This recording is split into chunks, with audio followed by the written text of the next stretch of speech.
Hold up. Brad made this?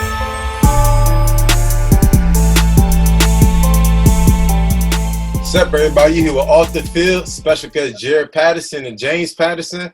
It's going to be a great show today. Before we start, I want you guys to like, comment, subscribe on my YouTube channel, and let's get it started. So today here we got Jaret, best running back season in Buffalo history so far. Rushed for 1,700 yards and fifth running back in the nation right now. All MAC first team. We got James Patterson, 6 foot 230. Started ever since he stepped on the college. He got 40 tackles and got his first interception against his Bahama Bowl game. How y'all feeling? Yeah, feeling good, man. Feeling good, bro. Thanks for having us. No problem. So before we get into the show, we're going to show the crowd you guys highlights and let them know how y'all did this season. Patterson's one of the top true freshman running backs in the country, and I say that not only statistically, but just watching him. He has got unbelievable ability to burst out, and there he goes. As you were saying, Ray Bentley, Patterson takes his second carry for a house call. Touchdown, Buffalo.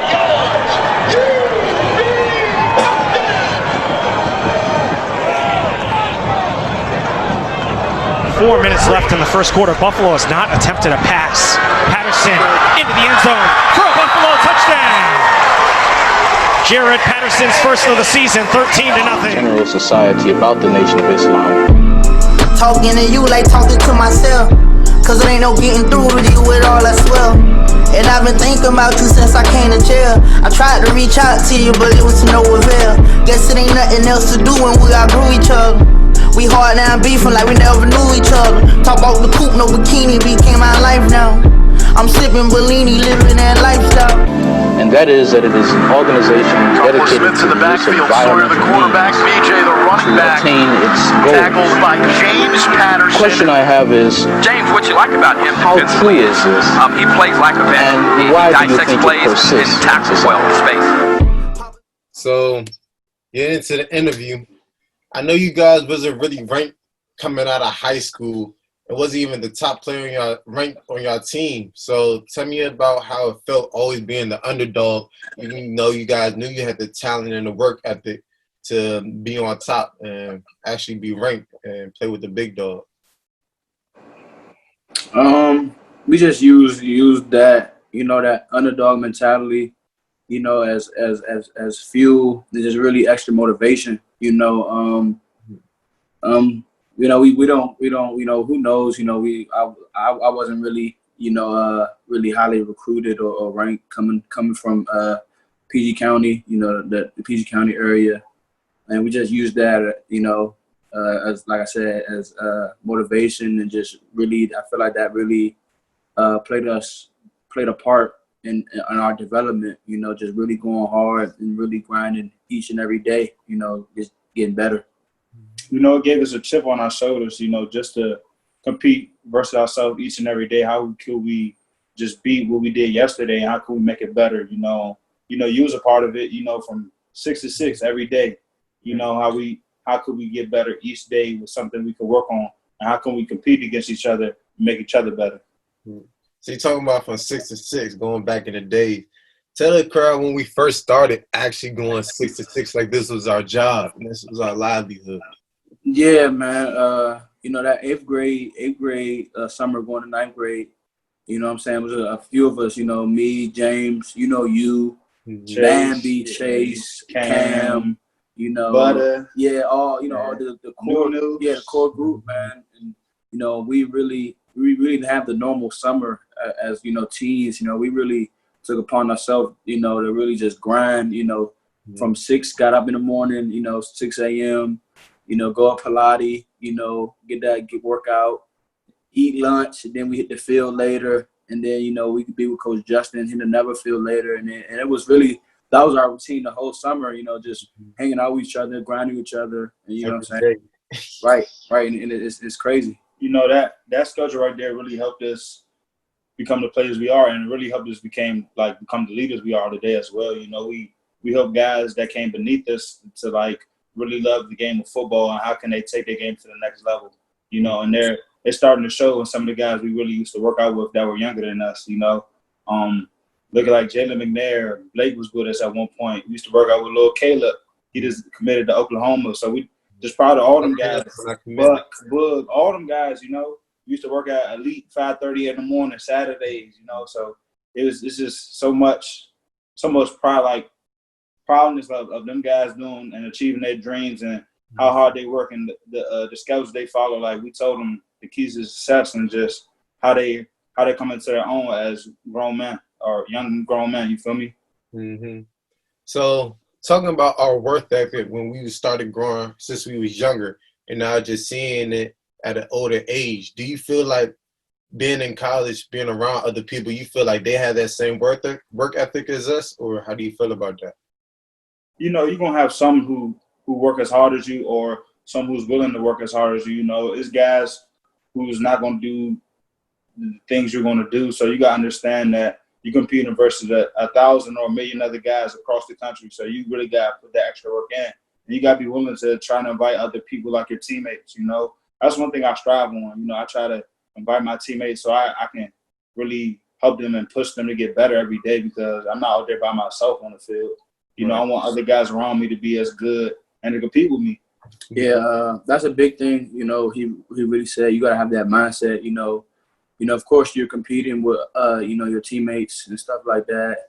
You know, but you also have to keep in mind you're competing with other athletes or other football players around the country, and I feel like that's a great mindset to have.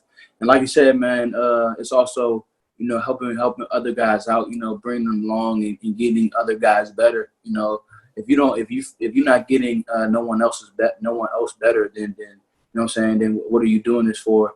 You know, and that's something, you know, James and I, you know, really try to do is get others better and reach their full potential because that builds you know healthy competition, and it just rises the competition and rises each and everybody's game.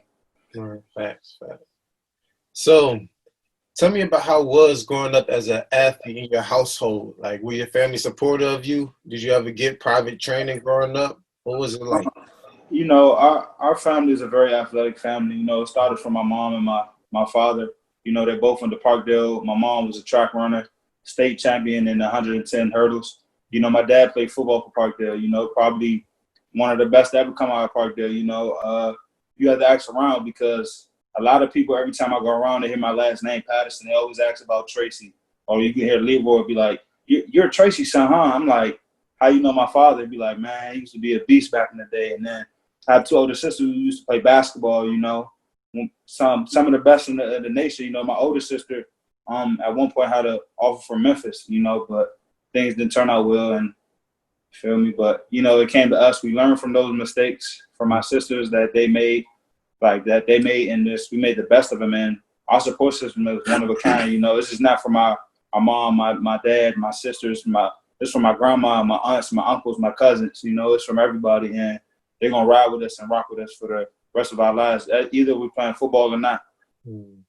Yeah, we had a athletic family, but they didn't really you know, force us, you know, to play the game. You know, some that we fell in love with ourselves. You know, we was them type of kids that go outside, you know, play tackle football, you know, with our friends. You know, we didn't really start training like that for real until like 8th grade. But we were kids that just go outside and just have fun. You know what I'm saying? So growing up, like, you know, we all played with Bowie Bulldogs with each other, and we never really had training. So everything was really just off natural and talent back then, right? And then you know, to high school, that's when you actually start getting the training and actually start developing as a football player rather than just playing the game. Yeah, most definitely. You know, I think playing multiple sports as when you're a kid, it really helps. You know, how it develops the athlete. You know, instead of just worrying about one sport. You know, because if you just play one sport, it's gonna burn the kid out, and they're not gonna like that sport no more. So you know, you gotta play different sports like football, basketball. Try soccer, try wrestling, try everything. You know, if you can't do sports like that, try to go outside and play basketball with your friends. You know, that's what we did every day until the streetlights came on and we had to go in the house. Mm-hmm.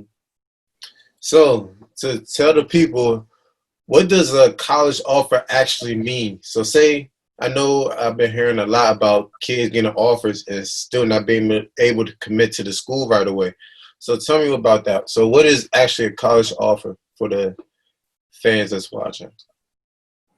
I mean, you know, when you want to coach, your coach can, you know, can offer you, you know, through the phone. You know, he can offer you a full scholarship and stuff like that. But you know, but that not until you receive, I guess, like your official scholarship, you can receive it in the mail. You know what I'm saying, and stuff like that.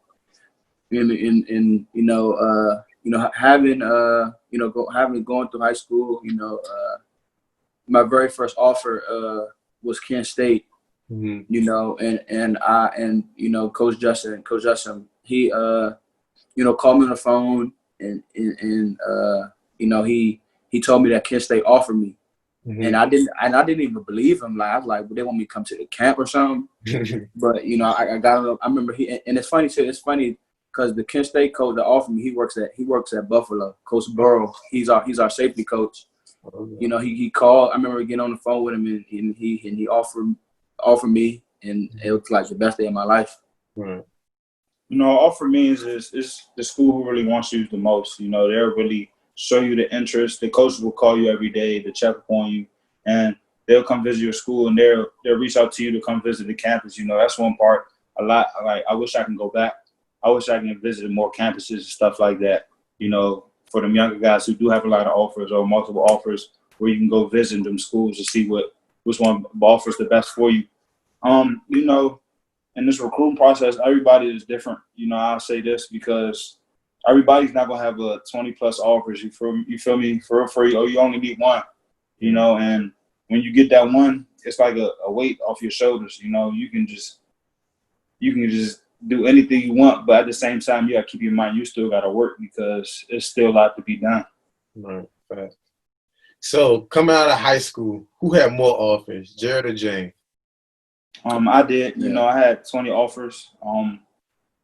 You know, wasn't no Power 5, a couple Group of 5s, a couple of 1AAs, but that's, you know, I'm blessed that I had all of those, but I really had only one school in mind because from the 9th grade, you know, Coach Justin wouldn't say that he put us persuasion us to go to Buffalo, but he really did. You know, he really had a big part of us going to Buffalo because since the 9th grade, we've been getting Buffalo gear, stuff sent from like Navin Roosevelt, Brandon Oliver, Khalil Mack. So it was just those guys giving that stuff. It really meant a lot, and it really pushed them over the edge because it seemed like a family atmosphere, and it still is because a lot of those guys still come back and help some of the current guys work out. Like Naaman, he's working some of the receivers out, or Bo come back and help with the running backs, or like Derek Brim, he helps the corners.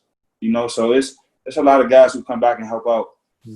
So, Jared, I know some schools didn't offer you because they called you undersized.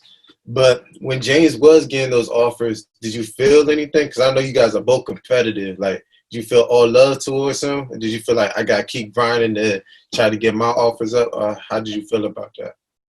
You know, it was, you know, my situation, you know, I had guys around me, you know, like James, like Cam. And, you know, and them guys, even, you know, Chase, and, you know, and them guys was getting offers, you know, and like I'm talking about sophomore year, you know, and you know, and just being, you know, just being, I feel like I had a good, you know, huddle, you know, and I felt like, you know, I was, you know, I should have had offers, you know, but I just felt that just made me work even harder. You know, and just really put that chip on my shoulder just to keep going, you know, just never be satisfied, you know, and Coach Justin really helped me during that process to really see that you only really need one school, you know, and he just really taught me a lot of stuff, like, you know, offers don't really mean nothing, stars don't mean nothing. You know, just rankings don't mean nothing. It helped my mental to where it is today. But yeah, and I definitely felt some. You know, I'm a competitor. You know, but I wouldn't trade that experience for nothing. Right. I still remember that too. Just remember everybody getting offers. Just all of them in our group. I remember when you first got your offer from Kent State, and then you got your offer from Central Michigan. I was just so proud of everybody. My offer didn't come until like that season after that, and that's when I actually felt like, all right, now I'm doing something. Now we getting somewhere, and just keep pushing. And you write that chip on your shoulder. Do stay there for a minute. It's like everybody that's doubting you and everybody that's looking past you, you want to prove them wrong and just prove that you got the talent, you is the best that everybody say that they're not. Type. You know what I'm saying? So you guys are both at University of Buffalo. And James, you had a chance to actually go to University of Buffalo and try to compete for a spot and come in your freshman year. But Jaret, they want you to Greyshirt. So what made you not go in Greyshirt with Jaret?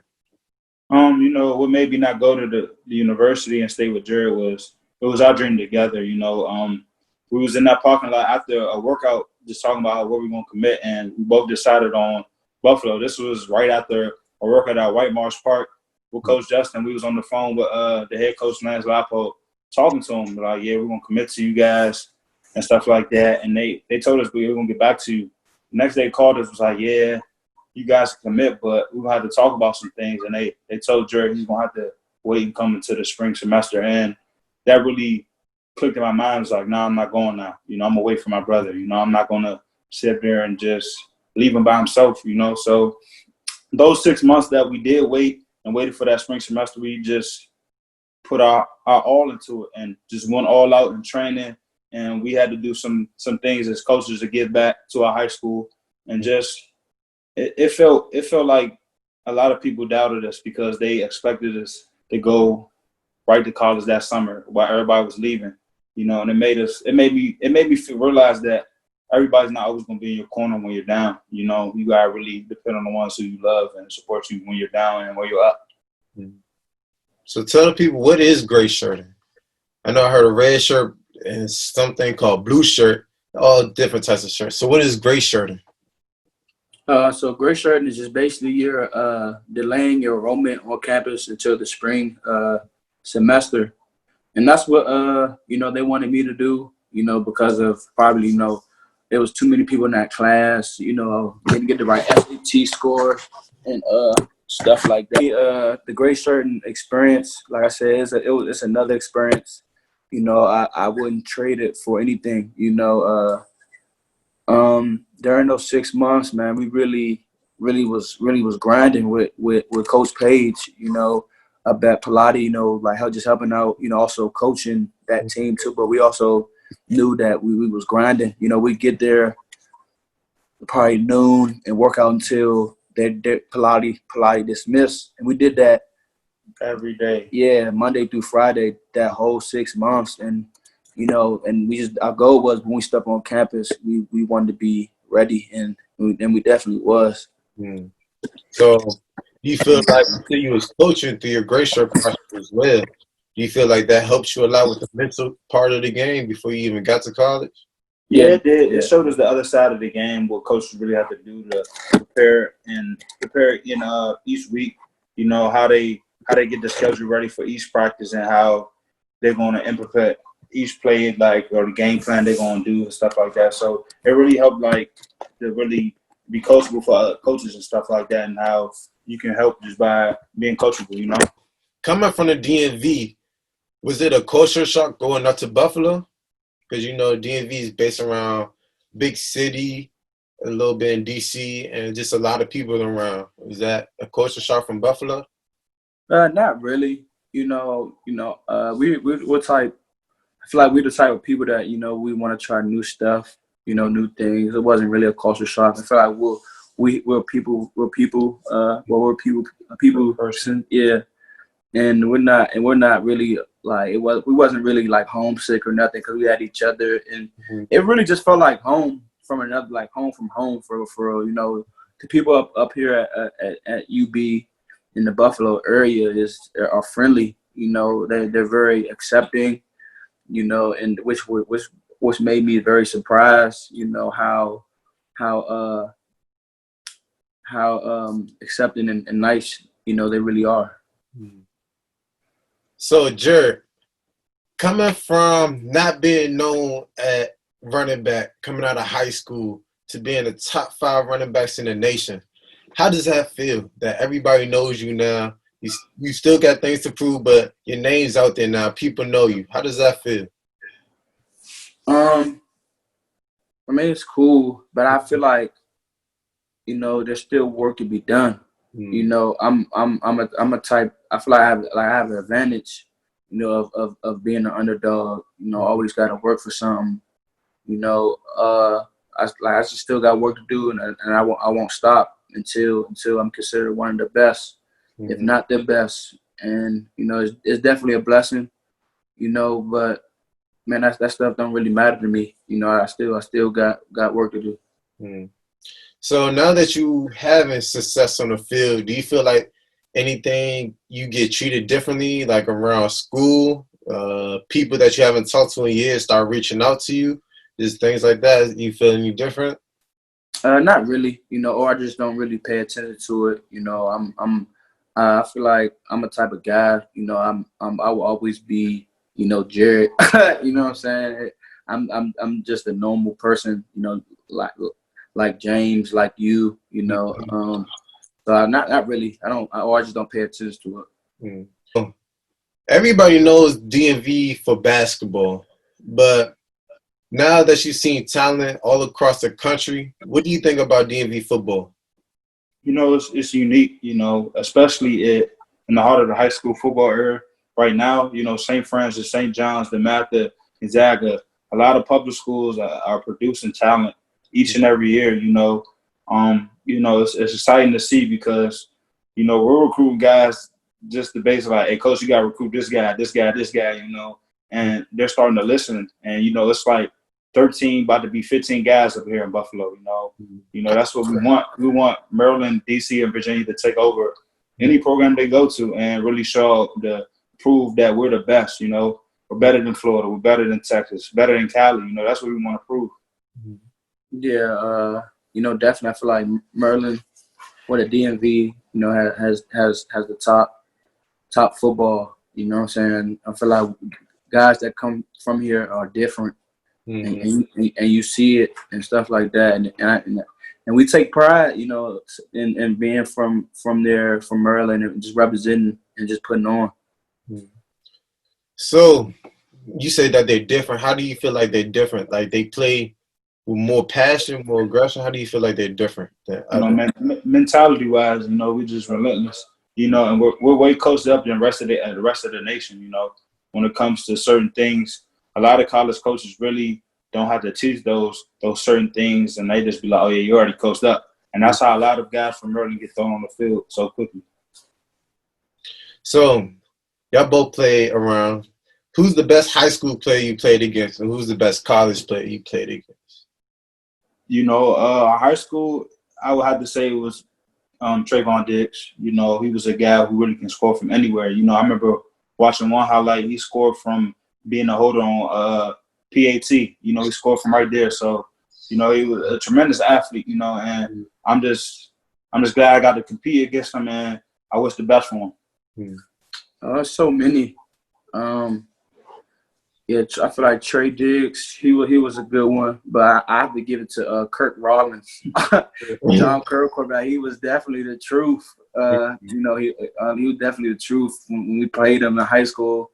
You know, and he was a special talent to me. I think he probably was the best player I ever played against. So what about in college? That's a hard one. Best player, I mean, you're gonna see a lot of good players, you know. No, I'll say the best player who was really consistent, just versus us. I'll say it would be probably Sutton Smith. You know, a guy from Northern Illinois. He was very relentless. His mindset was one of a kind. You know, that first half of the game, he really didn't do nothing. But the second half, he didn't let that steer him from being great. You know, and he really just came out and showed out. You said what? What position did he play? He played DN, and you know, at first he didn't really start that. He started at running back. Then he moved to safety, then linebacker, then DN. Yeah. So he didn't let all that adversity steer from playing football no more. So he just dropped his turnstile up and went to work and grind and became one of the best at it. Trying to think the best player. So you said the best player I went against, or like we seen Like Seen went against. No man. I feel like Rocket Sim. He played at Temple at corner. Now he played for the Colts. He's definitely up there. I remember we playing him. We playing Temple our freshman year. He had like 2 to 3 picks. He was really strapping, and he was definitely a ball hawk. But he's definitely up there. I feel like best defense I went against, hands down, probably Penn State. Their front seven is definitely legit. Facts. They like tall linebackers too. Is that hard to go against? Yeah, Michael Parsons, Cam Brown, yeah, and the other one, but yeah, they were definitely a good linebacker core and they had a good front interior. So James, you mentioned Trey Diggs. Me and Trey play on the same team, and we played against y'all. So let's talk about that game. That game was live for real. People don't understand that we had 30 players go to college playing on that field, and 17 of those went D1. So we had a lot of talent on that field, and it was a good game. Like, talk about that game. It was crazy. Both years, it was both great games. I'm gonna talk about the first year, our sophomore year. We really didn't know who Avalon was until we really watched them on film. And them guys were just a tremendous athletes. Had great coaching and stuff like that, and we just had to bring our A game that week. We had our coach, Coach Justin. You know who he is. So that whole week he played Trayvon Diggs, and he had all the DBs really going to on their toes, really playing like it was a game out there during practice, and it really helped them. During the game, it really helped them guys to be on their P's and Q's, and I'm glad he did stuff like that so we can really see what it was, and it helped us become a better defense. Then I saw that junior year, we already know who Trey Diggs was, and it was just a battle between Cam and Trey at that point because Cam started getting that notoriety and stuff like that. So Cam was going to be man-to-man on every play on defense and vice versa. Trey was going to be man-to-man on Cam on defense. So it was a great match to see, and we already knew that when it was like 4th down, we already knew who the ball was going to go to. That was no question. Yeah, we already know who it was going to go to. So, you have to be smart. That's their best player, so they're going to try to get the balls in his hands. So I'm just glad I got to play him. He was a great guy. He was a great guy to play against. We had weapons all across the field, though. Yeah, I did, but when it came to crunch time, who you going to throw to those, eh? Yeah, I remember. Trey. I remember that. You feel me? So, you got to understand. You got to be smart. They're going to throw the Trey on the screen, or they're going to try to throw it deep, a slant. You're going to try to get your guy open. You feel me? So, I'm just glad we got the plan. I believe that it was a good battle between him and Cam. That was a great battle to see for 2 years straight. One player that stuck out to me that game was Jerron, too. Jerron Woodyard. Yeah. He had like 4 or 5 punt returns. That's the guy who was really underrated, especially during the kickoff return game. 2 of his kickoffs got called back, and he was just flying, zooming down the field like he was running 100, no bull, And he made our kickoff coverage unit look so crazy, they look terrible. How was film after that game with the kickoff? You said what? How did film look after that game with kickoff? Terrible, guys, for real, you think we're playing guys really had to start mid-game. I had to go on there, Jared, Warren, all our best players had to go on kickoff just to stop that guy. And he's at Nebraska, right? He just transferred to Marshall now. He transferred to Marshall, yeah. He's a good weapon to have on their team. I just hope people know how to use him right. If they do, he's unstoppable. He's a fast guy. He creates space and just can make something shake. He's going to use that speed he has. That's probably one of the fastest people I ever played with, Ron. Yeah, I'll say it is. So, I know you both had special ladies in your life. Let's talk about relationships. And I remember you telling me, Jared, that you was glad you found your girl right now because and the lifestyle that you want to live, it's better to find her now than later.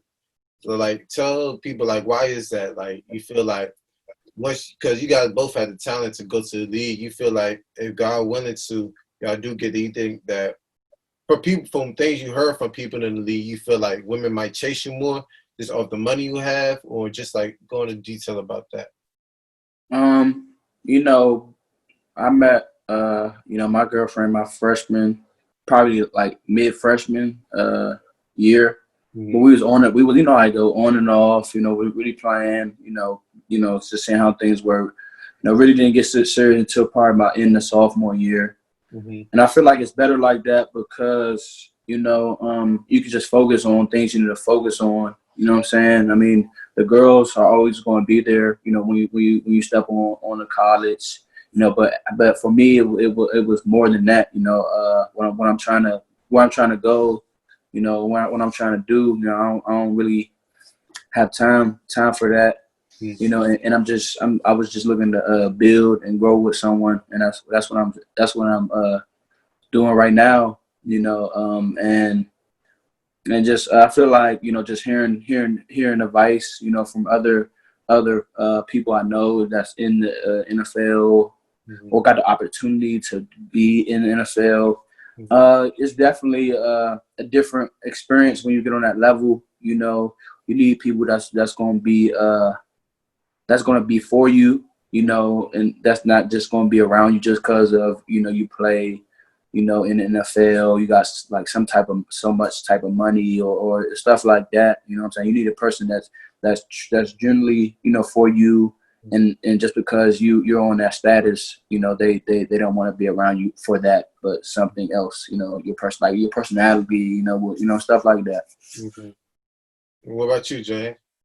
You know, I met my girl when I was Greyshirt, you know, when I wasn't really playing college football, and she asked why what was Greyshirt, and the typical questions that everybody asks me. And, you know, it was hard having a long distance relationship because my girlfriend's in Maryland. So, you know, there was a lot of trust issues, but, you know, you got to have faith in things that they do daily on a daily basis, and just believe that they're not out there doing you wrong and stuff like that. And I know she wasn't. You know, she's a girl who has something going for herself, like I got something going for myself. And that's one thing she told me from jump, like I'm going to be independent. I'm not going to need nothing from you. Like, I want to establish that's going on in my life, and I want to do something with my life, and I don't need you for nothing, you know. And I respect her for that, you know, because she don't. You know, she's going to be an independent woman, a strong woman, and I got things going on in my life because I want to get somewhere too. You know, I got dreams and aspirations to reach. You know, I think it's important to have just one special person in your life, or if you don't, just try to be tunnel vision. You know, try to be tunnel vision to achieve your goals first. You know, because those distractions can really hinder you from reaching those goals. So I believe if you're focused enough, you can really do it. But it's a level of maturity that you have to have when you have a girlfriend. You know, your girlfriend has to be understanding because you have a commitment to abide by. You know, so you just can't be, oh, my girlfriend said this, so I can't do that. Nah, shorty, I got to put this before you right now. You feel me? So you have your girlfriend's understanding. And I've read a relationship does grow your maturity on and off the field too. Just having somebody in your corner telling you the right thing, and just really somebody holding you down through everything that's going on right now, through the crazy times and the good times. That's fact. So were there any difficulties, James, being in a long distance relationship besides trust? Yeah, you know, you don't really have your girlfriend to be there 24/7, but you know, at the same time, I really had to think about my goals and the things I did want to achieve. You know, how couldn't I let, like, I had to really just lay out the guidelines for my girlfriend. Like, I had to do this, and like we had to work out a schedule just to communicate and stuff like that. I think that the most important thing to a long distance relationship is communication. You know, you have to talk to each other, not through text, but on the phone. You know, and just be willing to like talk for like hours, and not about dumb things, just really genuinely talk about things that are going to help you lighten the load and take things off your day. You know, and I think that having a long distance relationship helps because I can focus on things better and not worry about girls up here for you know. And it really helps out, you know. So I believe that long distance relationships help me. So, what are some good things about having a girl? I know there's a lot of plus with it too. I know there's a lot of good things that she's being there for you, whether she'll get you things when you don't feel like getting up, you feel like being lazy. She'll do that for you. So, what are some perks of having a girl? Probably like like you said, like get you things, get you like stuff you need, like for us, just help, get some groceries, food when we need it. If I need something, she's gonna get it, no hesitation, and vice versa. If she needs something, I'm gonna get some. Also,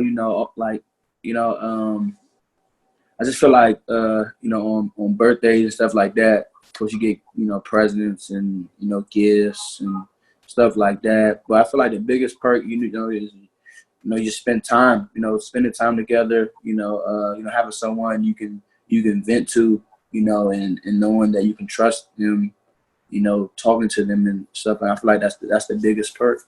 What about you, James?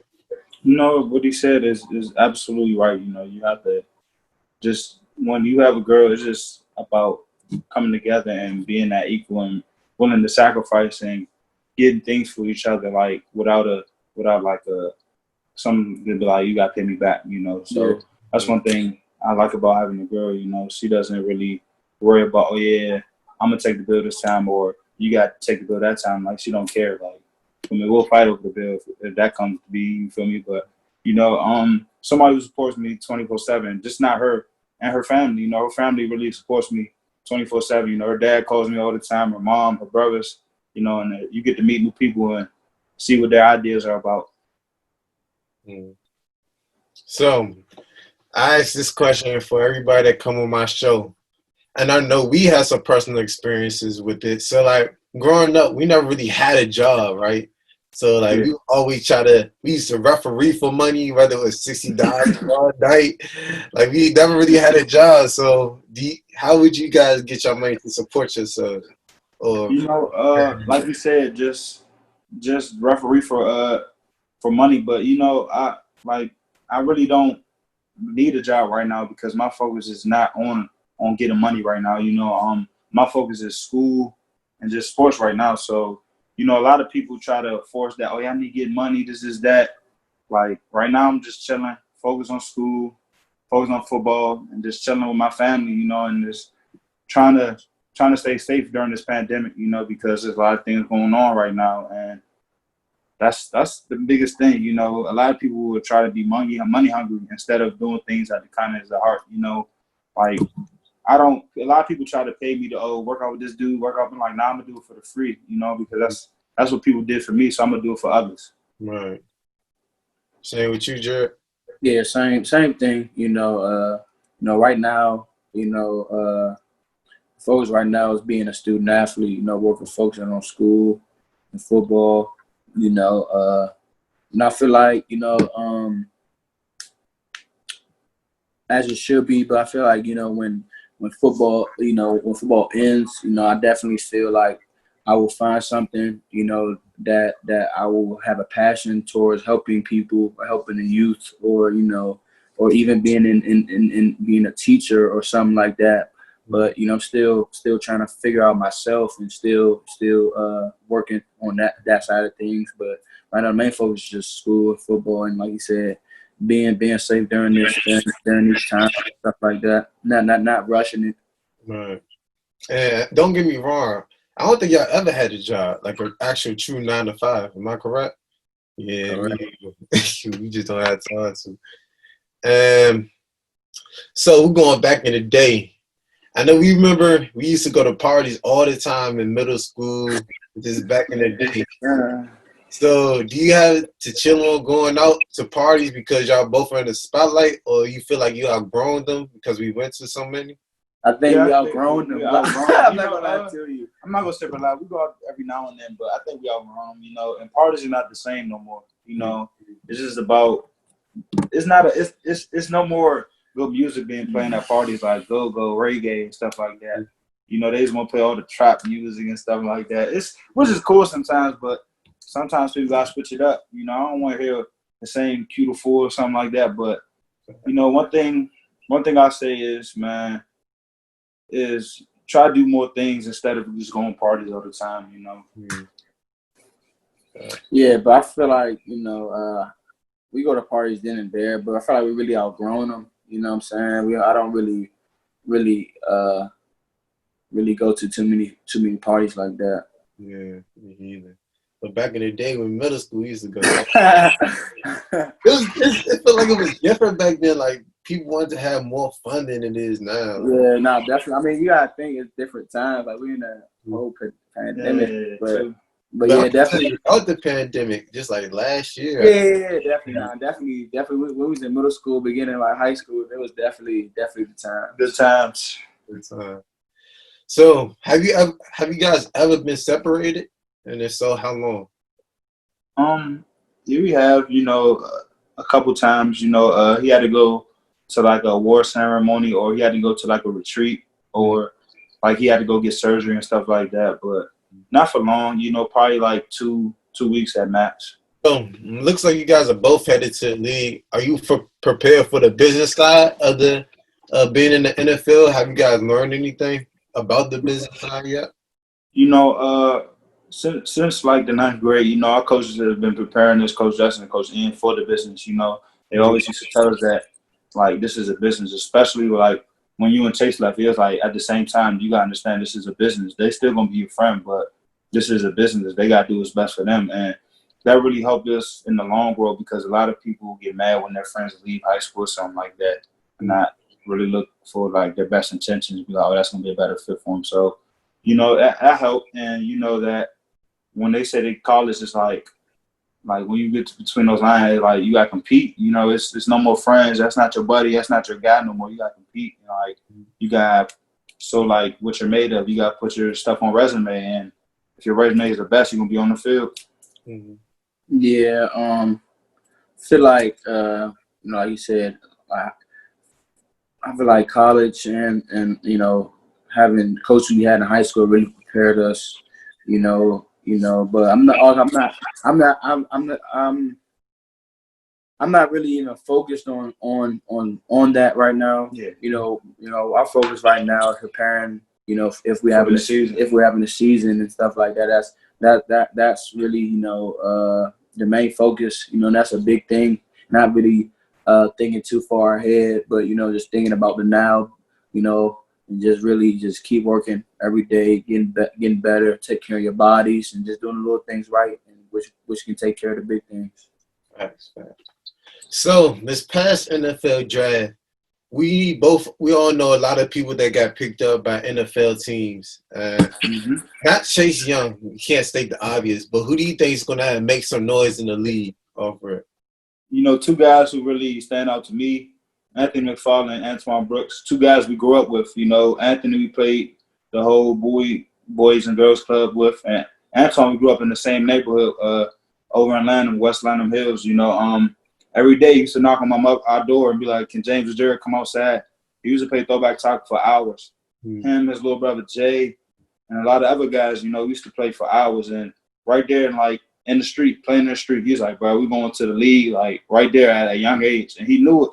You know, and his dreams are coming true. You know, and I'm just glad we got to know him at such a young age because, man, at such a young age, he's so much the same. You know, a guy with a lot of energy and who really loves the game. Mm-hmm. Yeah, I definitely agree. You know, definitely those two guys. You know, I feel like they're gonna make a lot of noise in the NFL. Just the way both of them play, and just who they play for, the organization. But you know, definitely room for them guys. Shout out Antoine. But a lot of top players are going to HBCU schools like Don Maker brother, and just situations like that. It's like a little movement at HBCUs. How do you guys feel about that?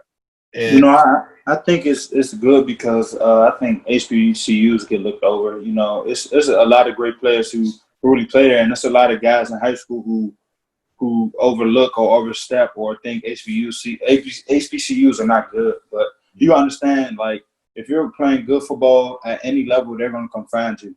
You know, look at Tariq Cohen, look at Mer Hall, look at those guys. You know, those guys are some of the best who ever do it, you know. And look at Randy Moss. He came from HBCU, you know, like, you got – no, not Randy Moss, Jerry Rice. My bad. Cut that.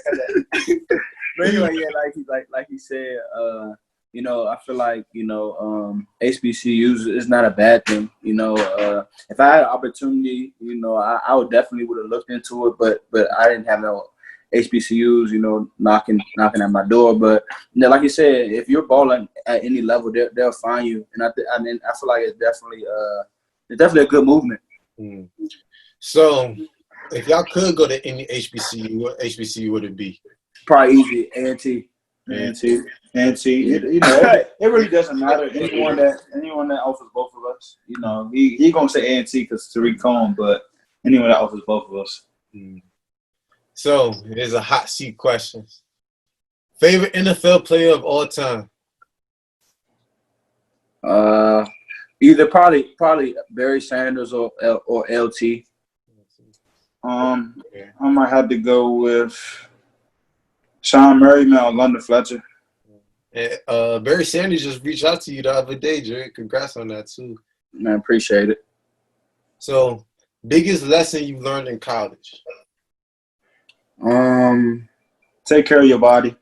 You know, last season I got hurt, and I was really being a bonehead and didn't really take care of myself. So, take care of my body and just communicate when you're hurt.